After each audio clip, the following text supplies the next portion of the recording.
መጽሐፈ ጦቢት ምዕራፍ 14 ከዚህ በኋላ ጦቢት ከሚጸልየው ጸሎት ዝም አለ። ዓይኑ በጠፋ ጊዜ 58 ዘመን ሆኖት ነበር።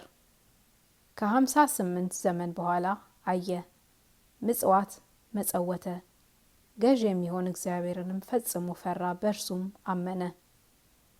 ፈጽሞ አረጀ፣ ልጁንና የልጁንም ልጆች ጠራቸው። አርጅቻለሁና ለሞትም ደርሻለሁና ልጆችህን አምጣቸው አለው።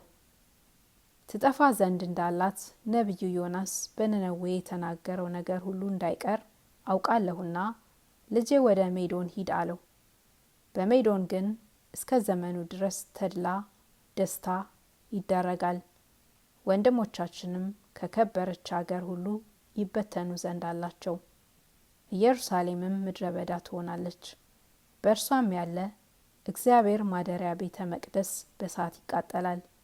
እስከ ዘመኑም ድረስ ምድረ በዳ ይሆናል። ዳግመኛ እግዚአብሔር ይቅር ብሎ ወደ አገራቸው ይመልሳቸዋል። ማደሪያው ቤተ መቅደስንም ይሰራሉ። የዘመኑ ቁጥር እስኪፈጸም ድረስ ነው እንጂ እንደ ቀድሞ አይደለም። ከዚህም በኋላ ከተማረኩበት አገር ይመለሳሉ። ኢየሩሳሌምን በክብር ይሰሯታል። በእርሷም የእግዚአብሔር ማደሪያ ቤተ መቅደስን እስከ ልጅ ልጅ ዘመን ድረስ በእብነ ሩካም ይሰራሉ። አሕዛብም ሁሉ በእውነት ወደ እርሱ ይመለሳሉ፣ እግዚአብሔርንም ይፈሩታል፣ ጣዖቶቻቸውንም ይጥላሉ።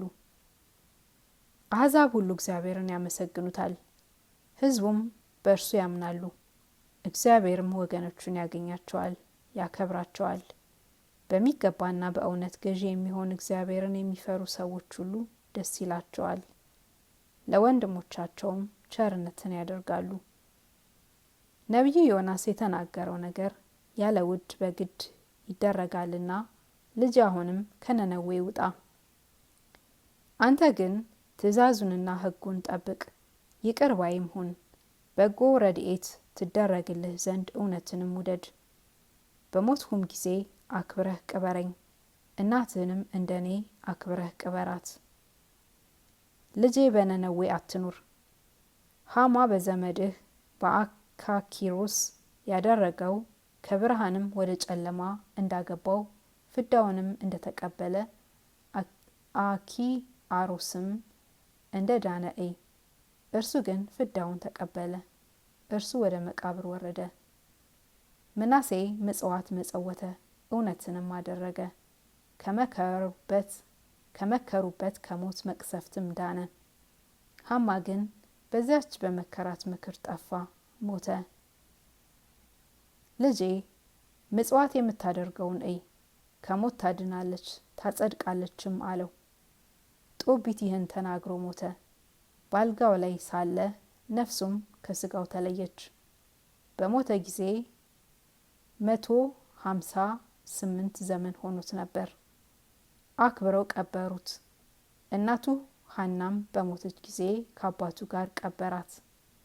ጦቢያ ከልጆቹና ከሚስቱም ጋር ራጉኤል ወዳለበት ወደ ባጥና ሄደ። ሚስቱ አድናና ራጉኤልም አርጅተው ሞቱ። አማቾቹንም አክብሮ ቀበራቸው። ገንዘባቸውንም ሁሉ ወረሰ።